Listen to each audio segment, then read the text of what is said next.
Ar tu dažnai susiduri su tokiu vaizdeliu?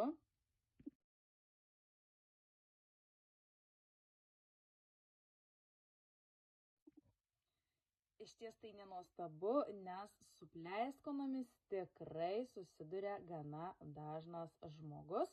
Nors tai rimtų sveikatos problemų ir nesukelia, tačiau gali būti nemalonu, neestetiška ir, kaip sakoma, visai nefainas jausmas, kai nuo tavęs byra baltas sniegelis.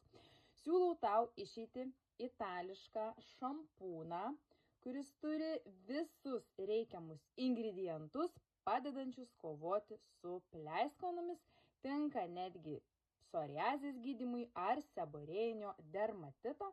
Taipogi pasižymi visais reikiamais sertifikatais, yra veganiška priemonė. Po kelių plovimų, pažadu, jau ženkliai pagerinsi savo rezultatus. Na, o dėl platesnės informacijos imk ir parašyk man. Pažadu, net ir kaina tave nustebins.